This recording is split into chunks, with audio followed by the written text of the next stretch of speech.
what's up? Welcome back to another episode of How You Do That. How You Do That. How you do that? How you guys doing? How you do Damn. that? I'm alright. Right? I'm still alive, so that's good. I just want to give a preface. This is actually the first episode we're all recording again together after the pilot season. Yeah. Is it considered pilot Pilot season? episode. Pilot episodes. And it's been how you guys been since then? What you guys been up to? I've been laughing at all the reels that we posted up and all the comments. It's really amazing, and thank you guys for all the feedback. It's been great, man. Thank you. If you're going, John? I've been feeling the pressure. What pressure? Why got pressure? Man? I've been feeling the pressure. You know, now I've been like, reading up more on daddy stuff. Oh, You know, so I can prepare for these episodes. actually did homework. Yes, of course. Man, We were just You're Singaporean. I knew you were going to say it. Yeah, no, you're going to say it. So just as a preface, Dennis sounds very different today. Yeah, because I'm trying to channel out my Robin Thicke voice. No, actually, because I hosted an event for the past 2 days for 20 hours straight, and I lost my voice. So yeah.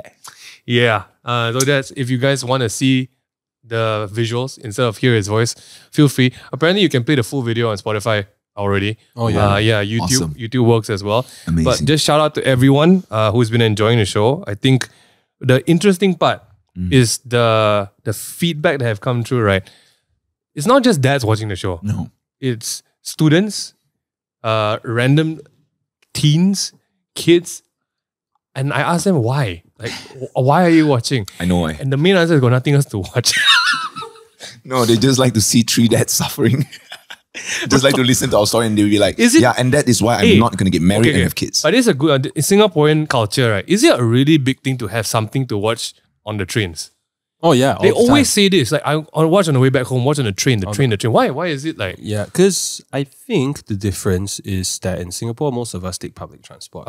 Whether it's the train, whether it's the bus. And it's not, we don't have the culture of talking to other people on the train or the bus. You know, most of the time you have your earpiece in or your headphones on, and you just do your own Yeah, thing. you're in your own Right? world. And there's only so much Netflix and Disney Plus that you can watch. So sometimes you just want something that you can relate to, and we don't have much choices, I guess. So I see.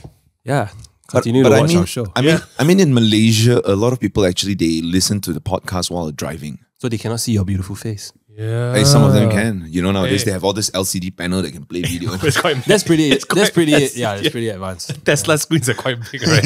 I had a driver the other day, and then he was watching a full on like Cantonese drama while driving. I'm like, bro, I don't know how to feel about this right now. You know. he just needs the vibe that he's watching the show, so it keeps him awake. And then he started laughing. I'm like, okay, Okay. now it's scary. You know he's watching the show. Yeah. You know he's watching the show. Shout out to everyone who's been watching. You guys have been great. We're gonna actually try our best to include you guys as much as possible into episodes. So Let's go. today is gonna be an interesting one. Today is Let's gonna do be a very interesting episode. Shout out to a new dad. His name is Hanpin. Oh, shout out. Hanpin Ma. If Congrats. you guys know who he is only the goat of the goat club. He is the sexiest man alive.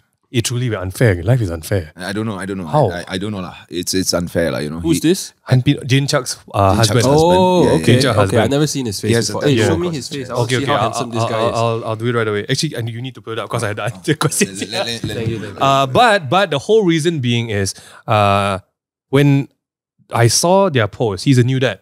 So they just popped the fresh one. I mean, new baby. Well, not too new, but Oh damn, this guy's a daddy. Okay. I get it. You get it, right? You tap right. Like, get it, I where get does it. he have time? Where does he find the time? Hey, to be sexy, Yeah, you make time. Jazel, please All right, control your man. husband. Bro, Shout out like to you, this. bro. Shout out, right? Let's I go. know, lah. I know. This. It's 2024. Men can appreciate men. Yes, but also it's rough when people ask you, Ming Han, why you look like this, but this guy can look like this. You know I'm why? like, why? Actually, I also don't know. Say, hey, I gotta be relatable. No, that's why we wear what we wear, and he wears what he wears. You don't have to wear anything, bro. Correct. Correct. He wears skins. But what I'm trying to get to the point is, basically, there's a lot of fresh dads now. All right. Out of the boat, yes. Yeah. And one of the newer experiences, a lot of people nowadays have the choice to go to confinement centers. Yes. Have the choice to have a nanny. But most importantly, I think what was quite interesting, which inspired the episode, is we don't talk about this much. We don't talk a lot about what do you guys do in preparation to the pop day. We're going to call it the pop day, okay? I won't call it the D day because we don't want to program ourselves like that. We don't want to treat the delivery as a doomsday. But I asked the guys to like try and remember what happened about that. Whether it's the delivery classes, the premarital, the prenatal counseling, was it counseling? Prenatal classes. Today we're going to be talking about all these kind of things. Everything from getting ready the diaper bag to getting ready your headspace.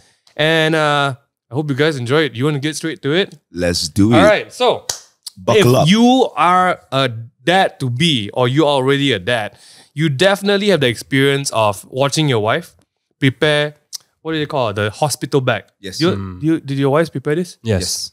How much was it? Can you remember? How much or How how big heavy? was the bag? Oh, Yeah.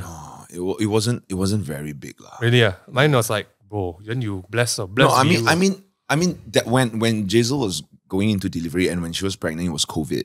So we already knew that we were gonna go to the hospital that we were going to, and it's nearby my house. Wait, COVID baby, right? Correct. So if there's anything that I need, my house is like less than 10 kilometers away from my. That's quite my far, hospital. No, the time during COVID for Singapore. 10 km sounds pretty far, you know. Our whole country 40 km only. So 10 km is a quarter of Singapore. I mean, it's less than 10 km because that time during COVID, there was this, you cannot go. But in Subang, right? You cannot so exceed that's 20 lah. Right. No. No, COVID, no traffic, bro. Clear. No, it's just that they barricades the area within the 10 It was a bit bad. kilometers radius. Yeah. So I go to the hospital that's close to my house, so I can, if she needs anything, I'll just go back and grab it because she was in hospital for like 5 days. So it's not too long. Yeah. Okay, 5 days.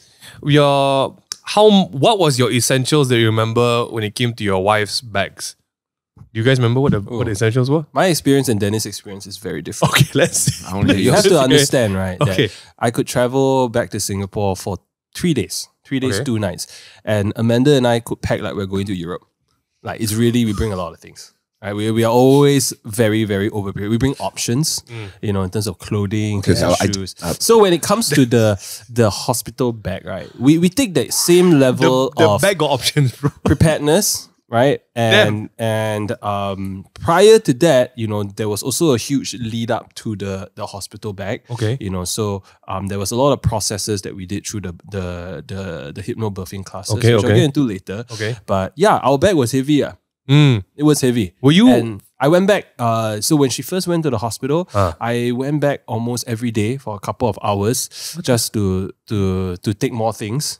And also to get some I don't want to use the word peace, but to go there and psych myself up. Like, okay, baby's coming. You know? Psych myself up.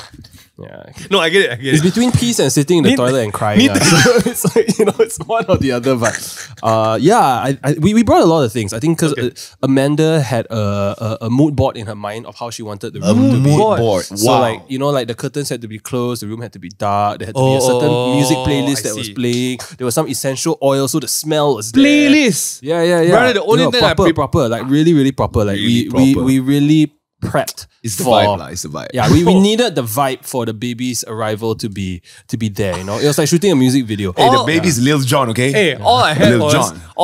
was to sign a document in case I fainted. They don't care about me. And you guys got playlists. I was like, hereby declared I'm not important in this room. Did you get this? Did you guys sign this document? Yeah, I did. Do you remember this? I did. Oh, Was it in English or Malay? it's both. I don't remember signing anything. No. So okay, But I did have that to sign, yes. yeah, a bit segue. I don't know if it's applied for everyone, but there's an agreement need to have if you want to enter the delivery room, right? If anything happens to you as a father, you black out, whatever, you are not the priority. They will not save They you will first. only focus on your wife. Which is basically our lives and so Basically, forth. at this point, that was the warm up, lah, right? We are unimportant, Yes. basically. Unless you fainted, you fell down and smashed it open, then they'll help you Or out. maybe if you faint outside the delivery room, then it's not in the delivery Then room. another nurse will come to you. Correct. Okay. So you faint outside, don't faint inside. But I feel we're all on the same point. The delivery bag was, to me, the biggest question mark because they will only teach your wife what to pack. And then you support and then you pack whatever else you think, right? So today's topic is going to be a bit interesting because as the guy, as the father, as the seed planter to the bun that is not it's true. What was your delivery bag? Did you do any packing for yourself? Yeah, of like for course. example, very easy. I remember John went to so many stroller. Wow, bro, how many kids you going to have? I remember seeing so many strollers, you know. Like I went to one, I'm like, that's light enough for me. I'm done. One can go down, can go up, can fit my car. This is so good. we're gonna talk about that prep bag for dads, okay? What was the first thing, if you guys had any memory whatsoever, that you were like, oh, I'm going to become a dad, I should get this? Okay, I know. All right. The first thing, when Jazel told me that we're gonna be parents, Right. immediately the first 10 seconds, the thing that came into my mind. I remember when she told me and we saw the result. Okay. First thing in my head, I need to buy a house. Then 2 weeks later, I bought a house. That was the prep. Brother, you Because we were renting a condo, and I knew that. I was staying in a condo with Jazel because we just got married, and I wanted my own space. For 30 over years, I stayed with my parents. So I was like, I just want to stay before we settle down and have kids. So I stayed in a condo with her, and I knew that I didn't want to go up 20 floors every day with my baby and all the bags. So as soon as Jazel said, dear, we are pregnant, we're gonna baby's gonna come, house landed. Say less, go find a house now. Can become second wife. I also want this. Baby come out, then house already. Brother. No, I cannot afford 2 wives, okay? But Wait, yes, that was the first thing. that was the first You thing. win already 2 lah. weeks later, I bought a house already, Brother. behind my mom's house. So that's what's up. Hey, that's smart. Hey, bang, bang, That's bang. smart. That's smart. Yeah. John, And John saw that. help me out. My priorities are a little bit Help me different. out. So when Amanda and I found out that she was pregnant, we went on a holiday to Europe. We bought a holiday a month later. Because Majula, Singapore. but you see, it's also the same thing, right? What's up, man? Remember how you went to the US? Yeah. That trip, right? You knew that, okay, I needed this one trip to the US, just the two of us, Before- experience okay, everything. okay, So because I just got back from Europe for work, and I was in Paris alone. Okay. Yeah, I was in Paris alone, and I told myself that, well, actually, you go to Paris alone for work. It's very boring if your wife is not here. So I knew that I wanted to bring her there, Okay. because actually she would like the city a lot more than me. So when we found out that she was pregnant, the first thing I did was like, all right, before her belly gets too big, let's do one Trip. last hoorah. And I'm happy we did it because Okay. we haven't done a holiday. A big holiday like that since Just both the of you baby lah. was born or since she was Okay, pregnant, okay. because our travels actually now is just consisting of KL and Singapore primarily, like 99% of Hey, it. you just talked about Taiwan the other day, bro. You can't Yes, say this, you can't say or this. Taiwan, but you see, Taiwan is also for work. All right. Ish, yeah. So like a holiday, that was the first thing that I did. I mean, I know it was not the best decision, and But don't take my advice for it, please. But there's no best decision. I think whatever decision that works for you guys is what works But for funny you guys. story. So when my wife was pregnant with my son, she ate a lot of croissants and a lot of steak. It was just her craving. She just likes steak. And my son, who turns 1, recently, steaks. he likes steak and croissant. Oh, So I do believe that your baby would eat what you ate a lot during your pregnancy. Yeah. Whoa. Yeah. So men, if you see your wife eating very expensive stuff, then your baby's probably going to be eating that. what did you eat during your pregnancy? What? Nothing. She said she starved. What happened, Dennis? She didn't starve. Oh my What god. What's this? No, I said what you eat. What would you like to What eat? you ate during What was your pregnancy? cravings? During pregnancy? Chocolate. No wonder she liked chocolate. Jade really liked chocolate. Chocolate, daddy, chocolate. Oh my gosh. Yeah, I see. At least your daughter is chocolate. My son yeah. will be Daddy Wagyu A5. Your son is Singaporean, bro. Here is not WA5 or anything. Here is Wagyu A18, I think. Oh at my this point. goodness, you A5. Oh, that one next level. Your son is Alright, something. But he loves to steak. He Okay, loves his steak. so we got an interesting 2 entries here. Yes. The wife packs the bag, you buy a house, and you go to Europe. I'm mean, trying to The timeline a bit far apart. different. lah. Yeah. So it's not really the pre-hospital bag. No. This is the first thing that hit lah, right? Yeah. That was the first thing. okay, The first thing I that hit. mean- Yeah. Honestly, I don't think that there's that much to pack for hospital. It's just for me. Yeah, Because yeah. your wife is going to be in the hospital Right. robe, right? And you, if you stay in the hospital with your wife, you're just going to wear the same clothes. I also wear the robe together. if they provide you, because they're going to charge you, bro. Couples outfit, They're gonna charge bro. you, bro. Okay. So you wear your own But clothes. it's interesting. Like basically the thought process started the minute you found out you're pregnant? Oh yeah. Because I think I do relate to what John did. When we found out Suyin was pregnant, we haven't gone for a honeymoon yet. Because we had no pressure to go for honeymoon, right? Then suddenly like, oh no. 9 months time Gone now. now. We got to go now. We got to go now. But also was a dilemma lah, because you know Suyin had very, very, very bad morning sickness. You guys, Yeah, you mentioned. right? We cannot go Japan. How to go Japan? Half of it sashimi. You know, cannot. So Highlight- I heard, this is what I heard. I know that most people say you can't eat raw fish or raw food when you're pregnant. But apparently, the Japanese pregnant women still eat raw fish. Yeah, but I saw a video on that, and the Because of how fresh. Yes, the person said it has to be clean and fresh. I feel like as long as it's in your natural diet already, just eat lah. But okay, for me, it was more of like consideration where not to go now, because obviously if your wife is puking every day, you're not going to go and eat that kind of thing. Right. But yeah, the minute we found out we're going to have a kid, I think the first weird reflex was we got to go honeymoon now. We got to go and travel as a couple before anything happens, because everything else after that, right? And it's true. You traveling can't U-turn already. Cannot already. Really cannot after that. So travel was probably for guys the first thing I thought about. So we move it a few steps forward now. We done the travel. You got your house. Actually, I didn't travel. It's only because it was COVID. That's true. You cannot. I you cannot. can't travel. We what? wanted to go for that. You know, people when your wife is pregnant and then they go for a trip. Babymoon. We wanted to do that, but we can't because it was lockdown. So. Yeah. So I think, I mean, you guys already also travel a lot, right? So, but for me, it was less of a change because my wife and I are very homebodies. We don't travel a lot, so it was just like an eventful honeymoon. You know, for you guys, the lifestyle changed immediately, right? Okay, so we're talking about preparing the bag. Let's move it a bit closer to the hospital date. Okay. Last trimester. Okay, last trimester in. We're talking about the bag. They've prepped the clothes, the baby clothes. Did you guys prep anything for the house? Like, what is that to? Because we're going to try and talk about things in dads out there preparing for their kid to pop. What do you prepare at home?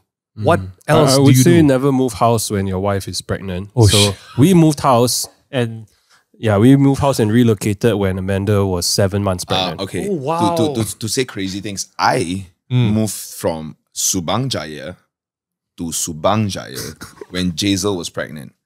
Okay. A lot of people say no. I had to take 8 trips to move all my stuff, all our luggages from one house to the other house. Carry yourself. Yeah, I had a truck at that time. So just throw 5-6 luggages, go one round, 5-6 luggages, second round, third round. This guy from Singapore to KL. Yours was a life change. I don't know.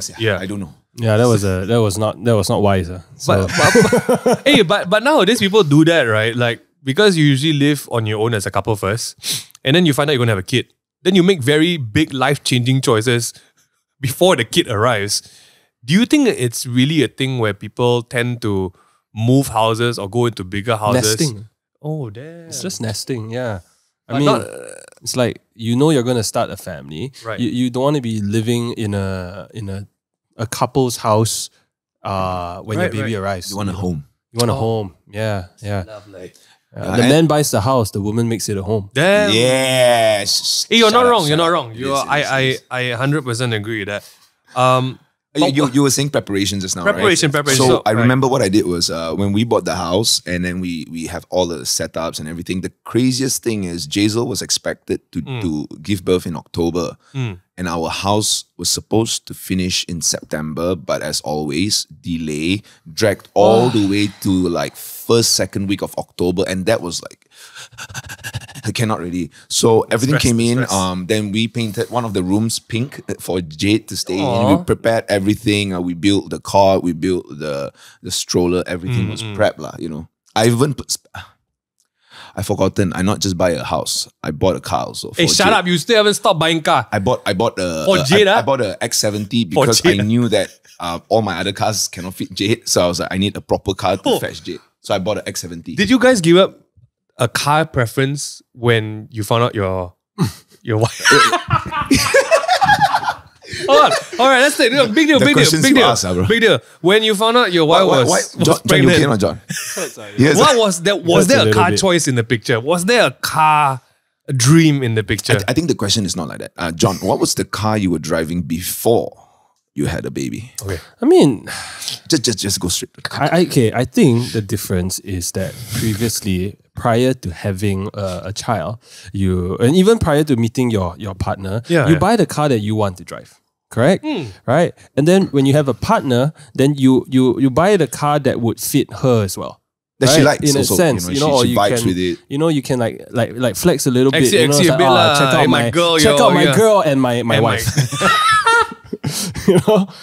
And then once I would call it for my boy. And then I guess like you said, like we've got the X70 as well. I mean the only reason why we did that because it felt like the natural progression. Yeah. And there are days where I drive the X70 and I feel like I can live with this, but I miss the old me. What was the old you? What was the old you driving? So I in Singapore I bought a Audi Q3, and brand new. Yeah, it was new, and then I sold it 2 months later. Yeah, I sold it 2 months after I bought it, just so that in preparation for the baby. Oh my god, you bought it 2 months and then you sold it. Yeah. Hey, that's cost Singapore money, bro. Yeah. Today not new already, bro. For us, it's painful. For him, it's what? Come on. COE already. How much? Come on. What is the car? Come on. Yeah, but I mean, to be honest, it is not that bad. I tell myself it's You're really a good not man. that You're bad. a good man. No. You bought a car for 2 months and you sell it. It's not that bad. Singapore ladies, I just want to say this. Correct me if I'm wrong. Go. Singapore ladies, if you find a guy who willing to buy a car but sell the car after that because you're going to have a baby for the family, you keep that guy. I just say first. Heard that, Amanda. It could never die before. Really never die before. Really never die before. Don't cut this into reels, please. Do not. Jody, we're cutting this in a reel, aren't we? But I will say, I never was a car guy as well. I'm not. Dennis can attest to that. But right at that time, before we found out you were pregnant with, Suyin was pregnant with Haley, I was already looking at a very beautiful car. Which car? I was looking at a Porche. Yes. I was looking at a Porche, but it was an old Porche. Yeah. And it was only 88,000 ringgit. Was it a convertible? No, it was a convertible. It was and it was basically the same price as a Vios. So in my head, I'm like, I'm buying a Vios. And it's just Suyan and me. And I'm going to like potentially think about it because it's like, why not? Why not? It's just I've been working this job for like 5, 6, 7 years. Never spent any of my cash. Why not? And it's the price of a Vios. Yeah, great. Like it's the same price He's as a Vios. liar. He right? spent on Pokemon cards. No, at that time, no, haven't yet. Haven't yet. Man Alright. was still wearing that plain t-shirt. Bro, Uniqlo, I go to FOS, bro. No, I don't. That's too much. Okay, so I go reject shop, bro. Hey, reject shop went out of business, bro. That shows my age, bro. So here's the thing, okay? I remember the conversation very, very well. I already had the car bookmark already. I called already. Hey, can I come and try it out? I was like, yeah. It's all there. It's waiting for you. Okay. Boom. So in front she's pregnant. And I was like, oh, okay. So we sorted out the initial things first. And then I said, dear, is it okay if I buy a car? That was before I bought my Mazda, by the way. So I was still driving like a family car. It was like nothing big. I was like, can I buy a car? She's like, sure, you can. It's your money. You know, she supports her. When it starts with, it's your money. But basically, you can do whatever you need. You just buy a car. I'm like, oh, really? I can buy whatever I want? Yeah. As long as I can put baby seat. Immediately. Hello? Yes, yes. The Porche, can I ask? What? Got ISOFIX for baby seat? He's like, sir, this is a sports car, sir. It's a 2-seater car, sir. The time they made this car, got no such thing as ISOFIX. And I will always remember this. That was it. I mean, I forgot about it. We got a family car, sedan.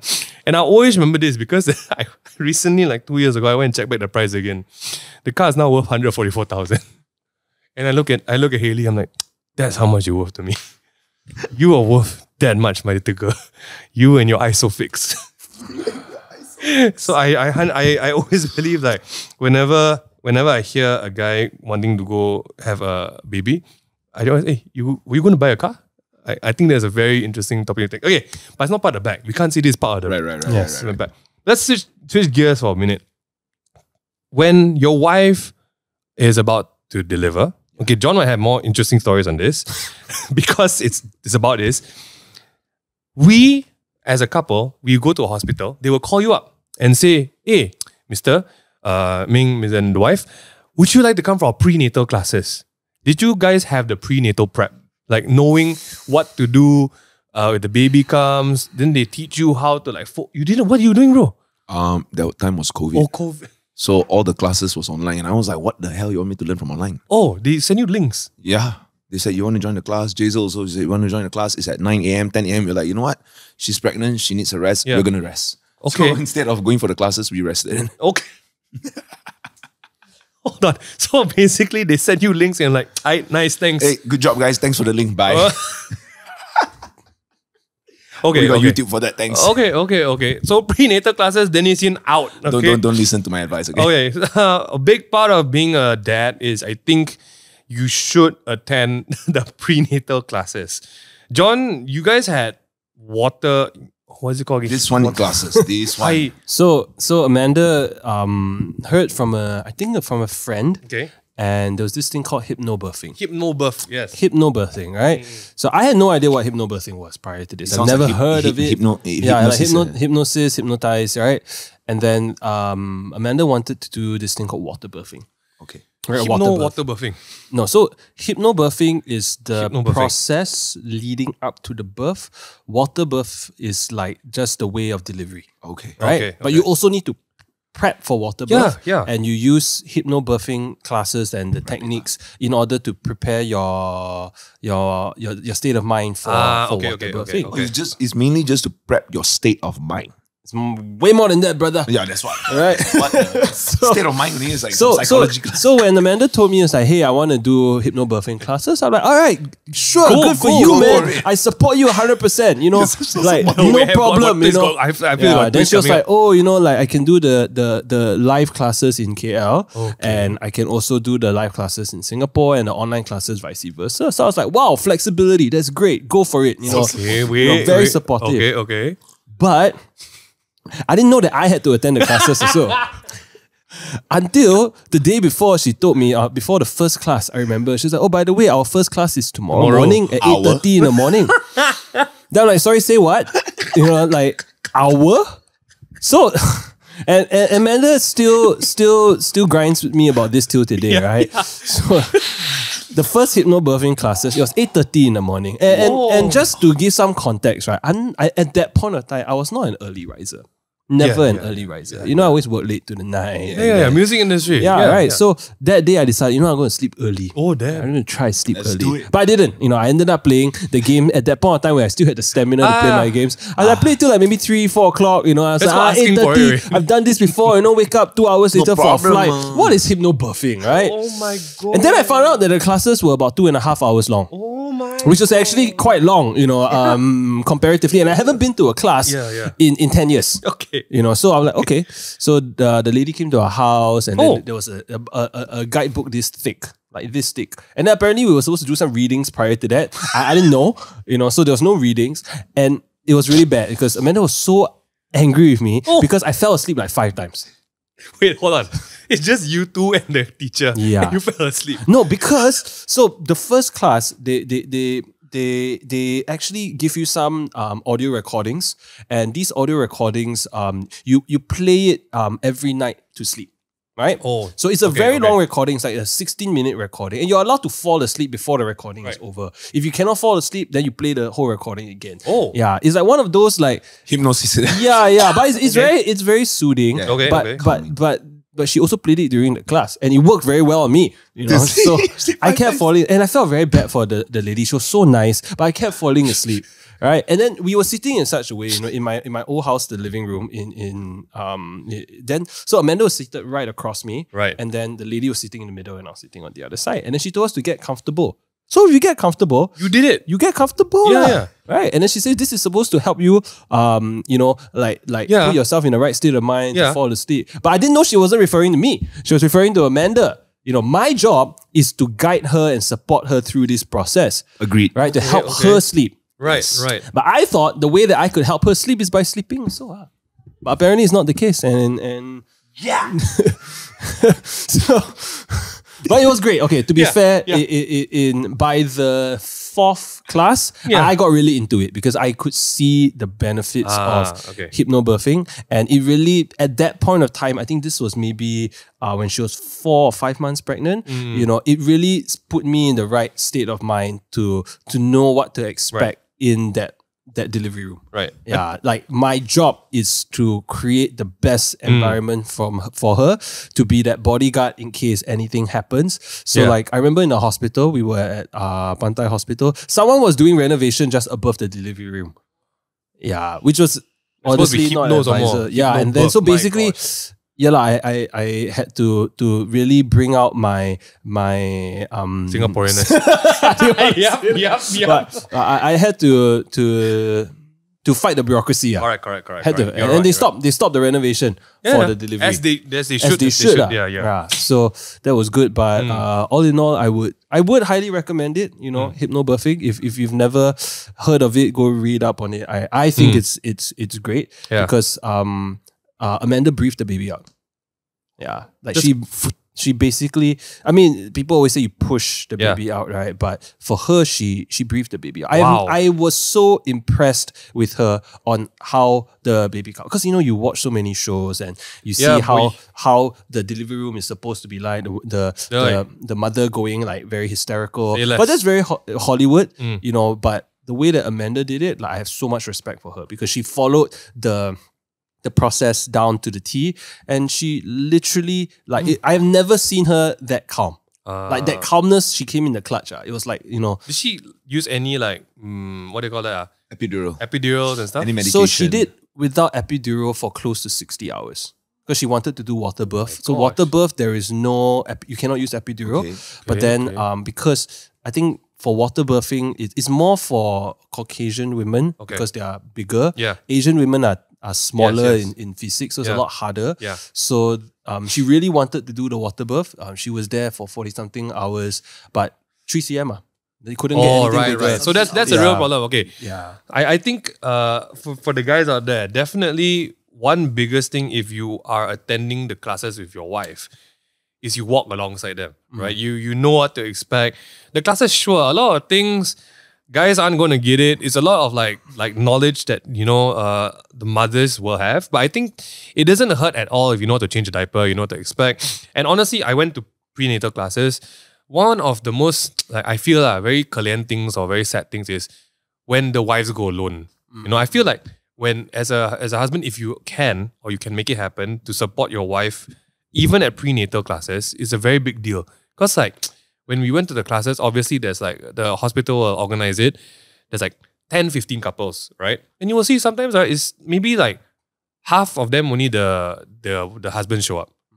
I think it's a big step as a guy. We cannot prepare all the physical stuff because your wife will know it. But I think learning the support begins from that stage. I don't know what hypnobirth is. You have no idea what hypnobirth, water birth. It's less about I know what this is. It's more about I know you want it. I know I need to be there for you. Then we be there for you, right? And it's really, that sets it sets the precedence for being a husband and a dad, because most of the times you have no idea what you're showing up for. You don't know. You just show up, right? You just show up. On that note, on that note, there are a lot of things that happen in the delivery room.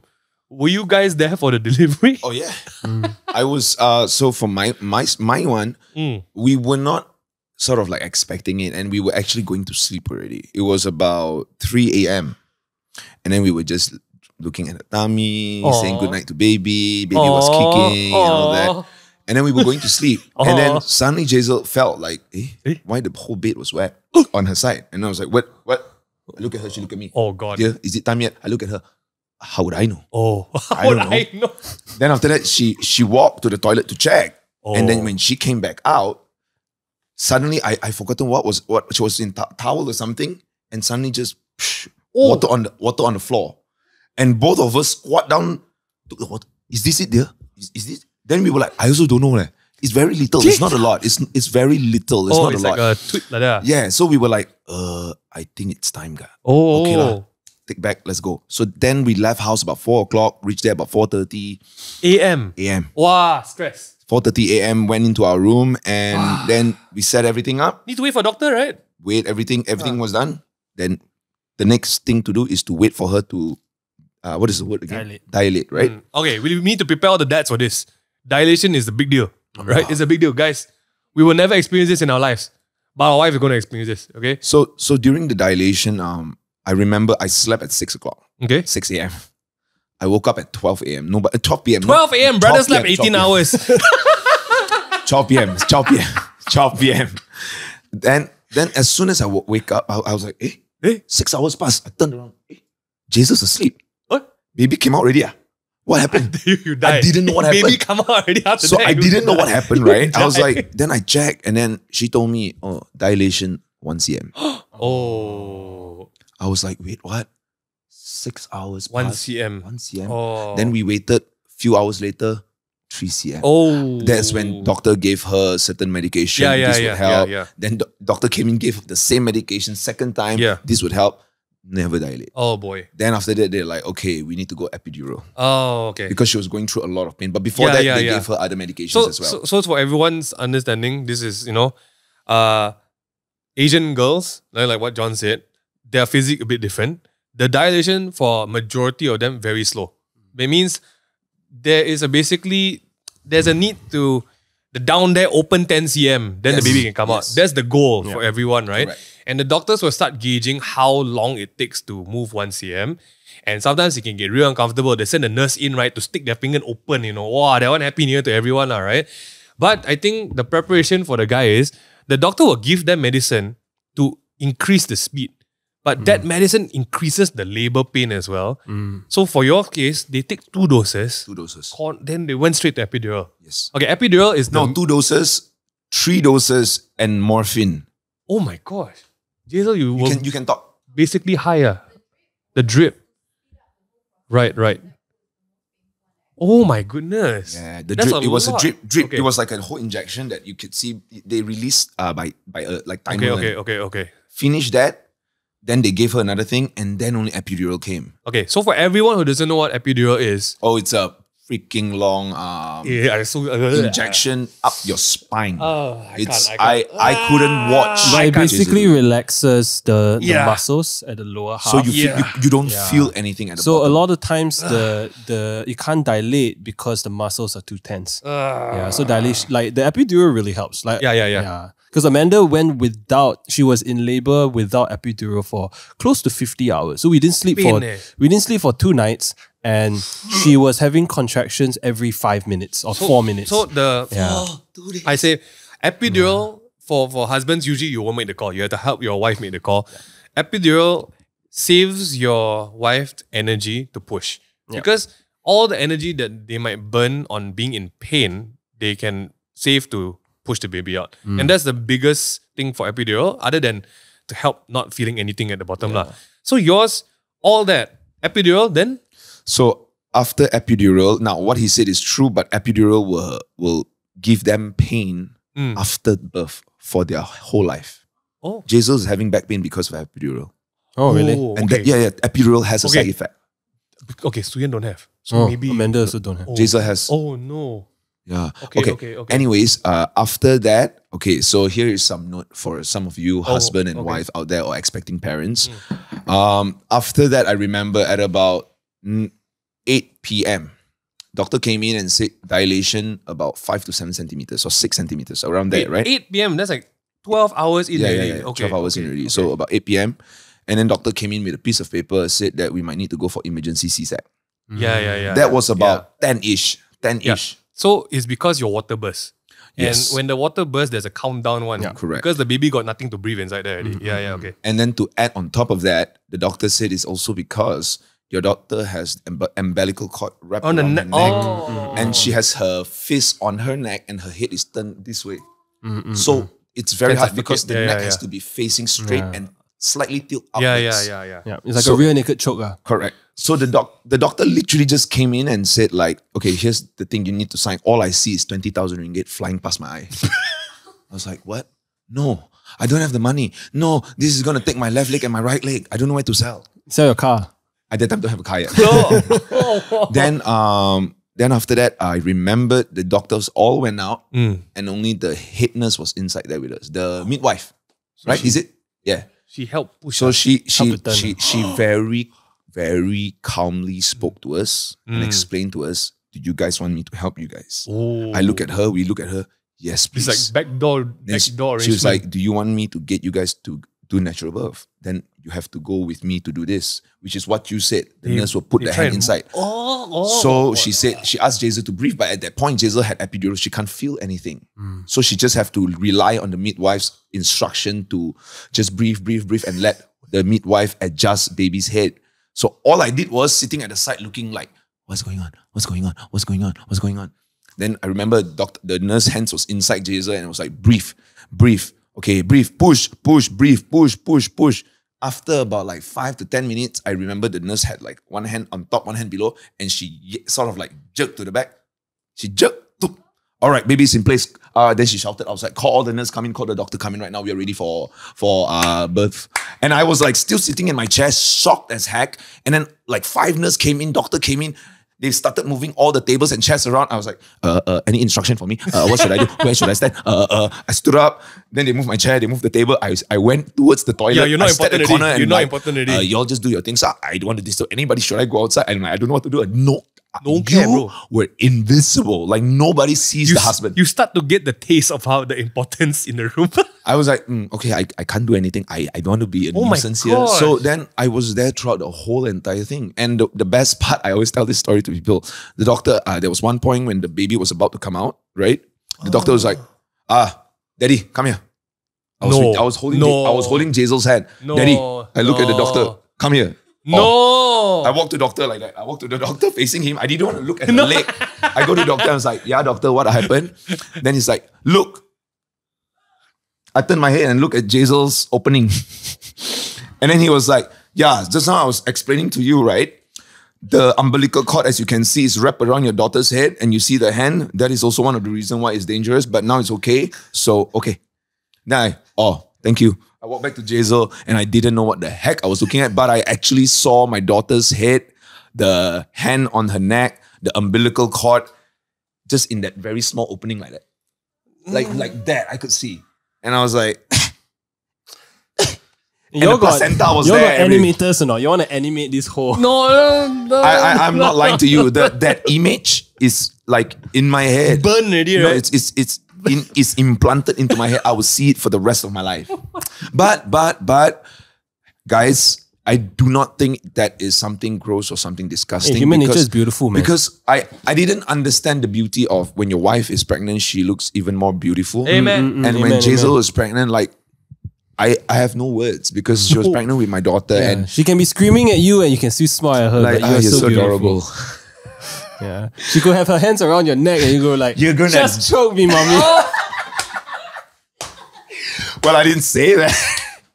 But yes, after that, the doctor did his thing, and then the next thing I heard was the whole entire bag coming out. Yeah. Into the bin in front of the doctor. Yeah. And then they took the baby out, and then the baby started crying. Yeah, that's that. And that was that. Was it any different for water birthing, John? Like, Oh no! Did you have any? We attempted the water birth, but because she was in labor for too long without epidural, she really wanted to do the water birth. I mean, I gave it to her. Like, I think for me, like 5 hours in, I was like, epidural. What epidural? I mean, because I didn't want to see her in pain. It was really right. Like, I mean, you have contractions every 5 minutes. She tahan 40 no, hours. It's crazy. It was really, so we like through the night she couldn't sleep. So she couldn't sleep means I couldn't sleep. Yeah, obviously. Right. So then like I think I had like maybe 7 coffees in a day kind of situation. I think John would have taken the epidural for her. Yeah, I would have taken it first. Yeah, but basically she really wanted to do it and I really wanted to support her through that process. But I think it came to a point where the pain was just way too unbearable. Yeah, and Amanda has a very high tolerance for pain. 40 hours is insane. Yeah, so in the end, she took the epidural at night so that she could sleep for maybe 4 or 5 hours. Okay. And then the next morning, we woke up around 9-ish a.m., if I remember. Then it was about 6 a.m. dilated. Wow, that's long. Yeah, way. then that same day at about 1 something, it was 9 cm, and then baby was born about 2-3 p.m. Wow, but there's a 3-day labor, right? Yeah, we were in the hospital for a long time. Oh my God. I thought the baby was going to be born on the 31st of May or 30th of May, but baby was born on 6th June.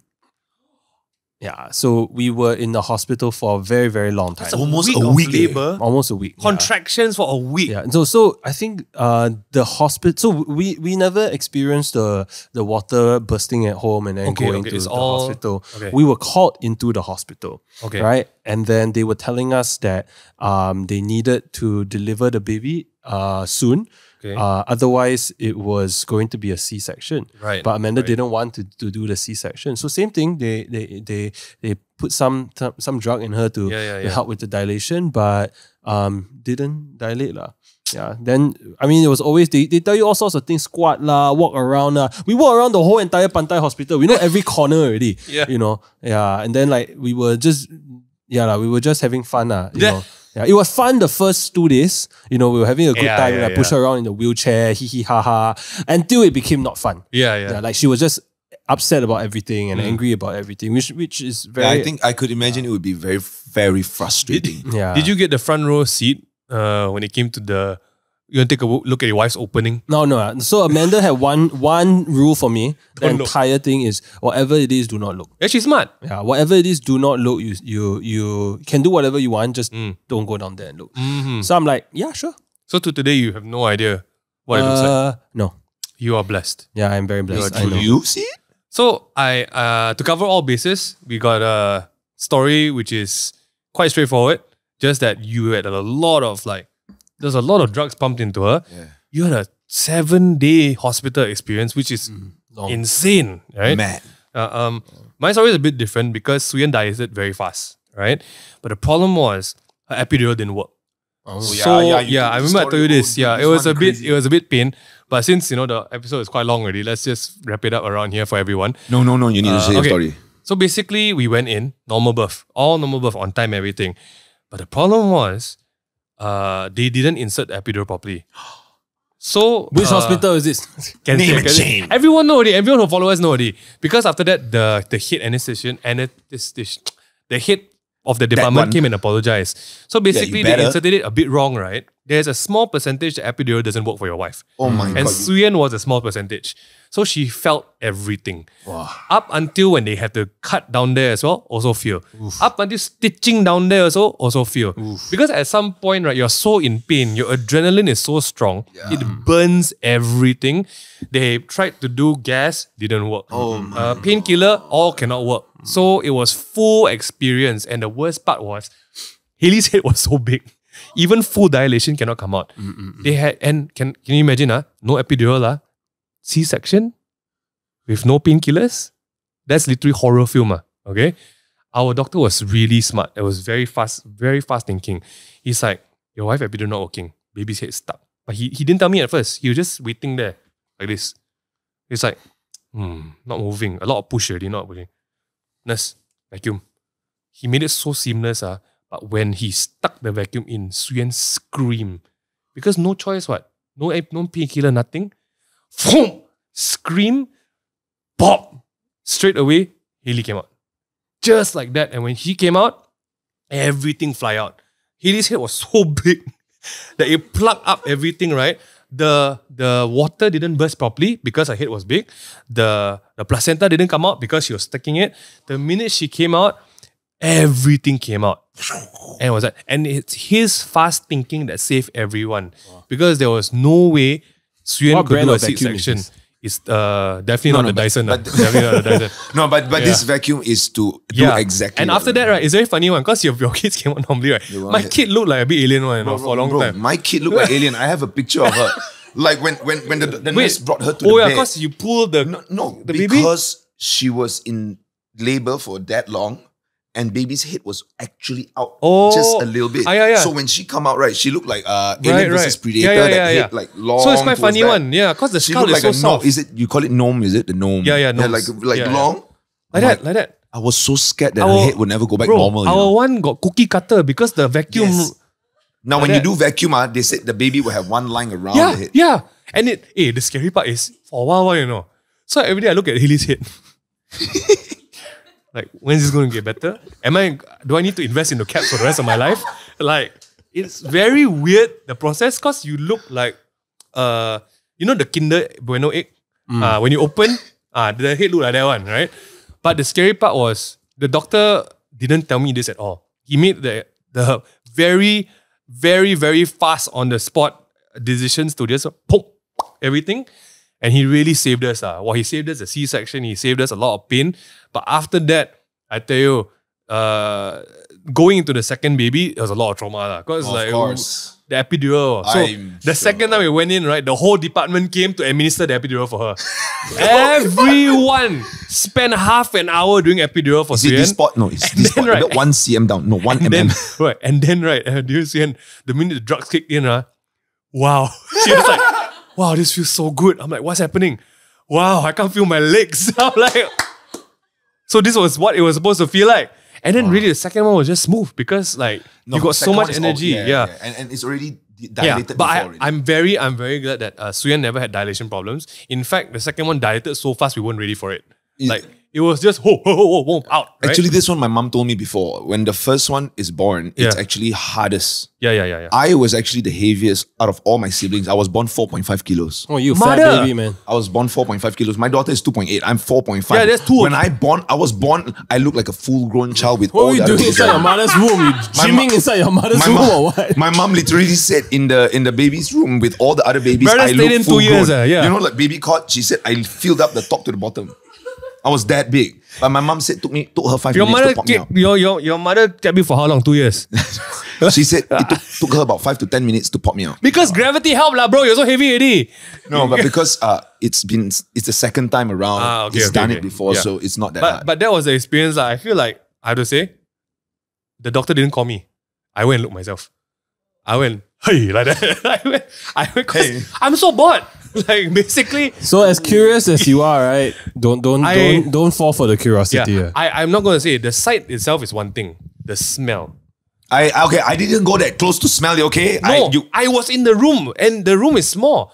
Bro, the smell itself, right? Because my nose is very sensitive. Okay. I tell you first, if the sight don't get to you, the smell will get to you. How does it smell Because the like? second time when the placenta came out first, it smelled like metal.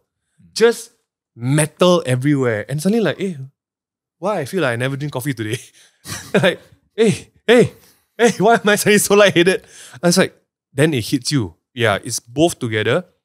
So for everyone who wonders what your wife looks like when it's coming out, my metaphor is imagine a piece of seal yolk. Very thick slab of seal yolk. Okay. You cut in the middle and you bend it. That's how it looks like. Just everywhere red I color. won't describe my wife as a shoe yolk, okay? Just him. But okay, I have to say, why are we saying all this? There is a lot of things that goes into getting yourself ready for the childbirth. Out from buying stuff, preparing the house. Today, we just want to run through everything from, I think the first thoughts when you find out your wife is pregnant, what do you instinctively do? Nesting, right? Get a house, figure out the car situation. Yes. The things that your wife can't do, you try and do, right?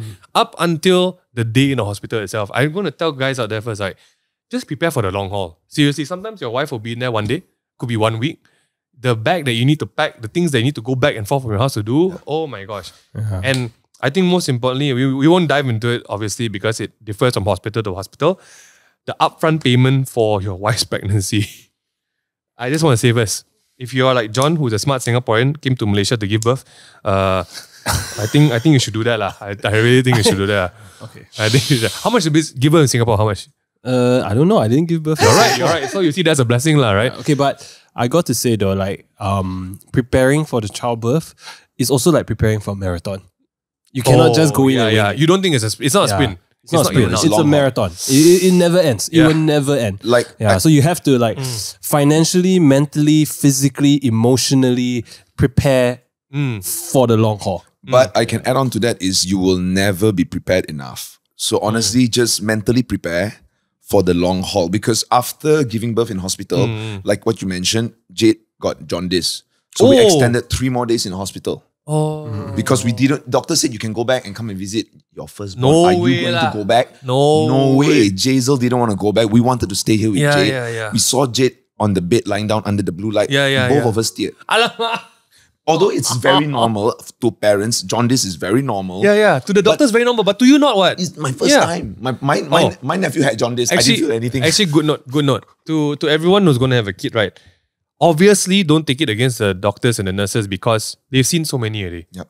But for your emotional bond to your kid is very different. Correct. Always communicate with the nurses properly because they will just operate on like, don't worry about it. Yeah. Don't worry about it. It's fine. But for you, of course, you worry lah. Okay, you know? just to add a little more tip for expecting parents, when your child is born, that first 3 days, first thing is your wife might go through what is that idea? The Postpartum. No. Block duct. Oh. What is it? But that's the breastfeeding part. No. What is that? Clog.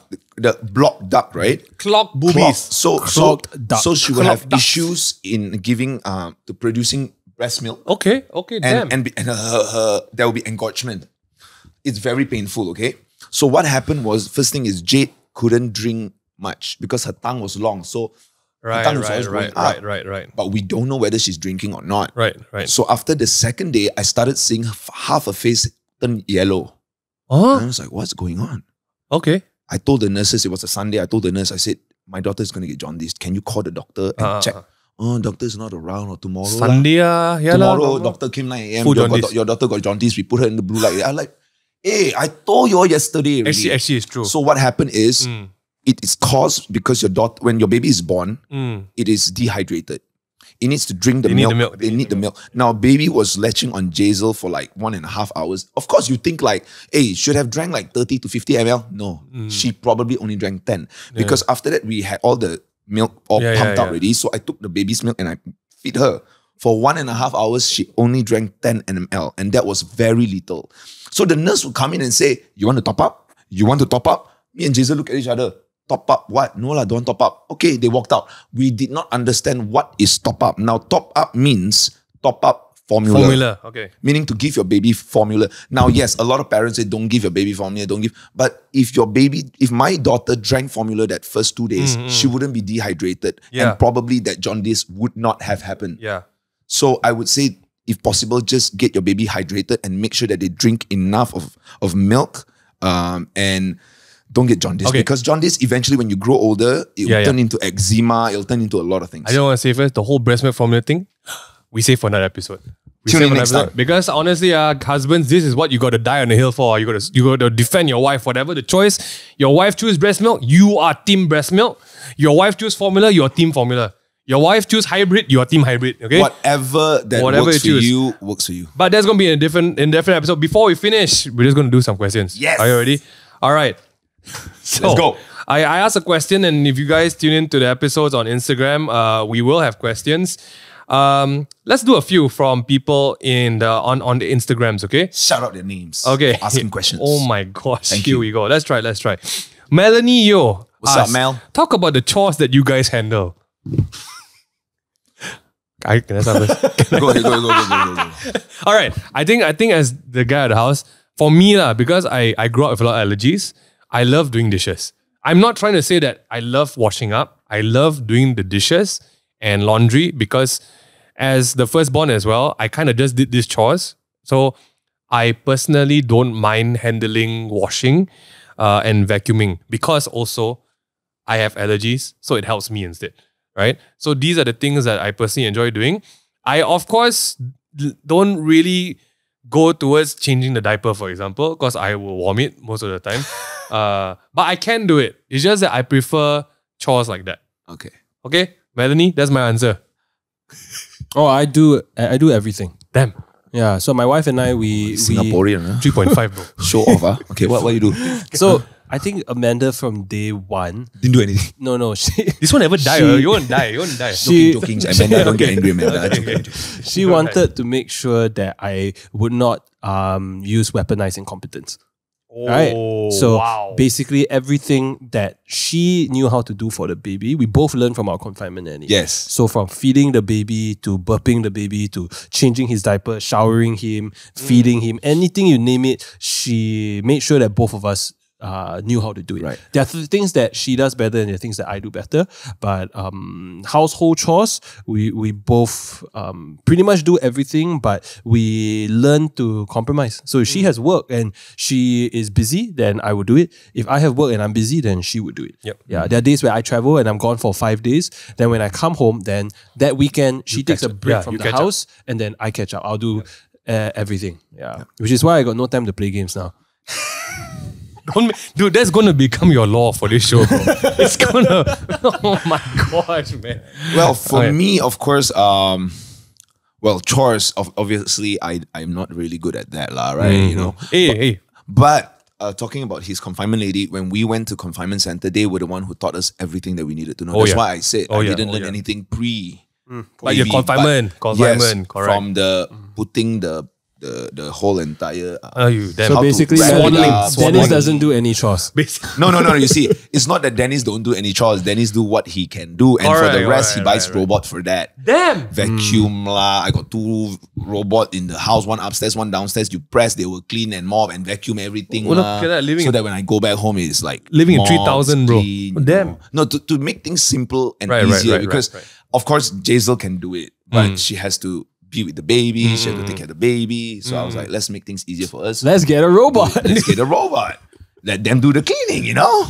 So that she don't look at me and I don't look at her. Correct. And we just look at the robot. Just press button. You better clean. Correct. This one.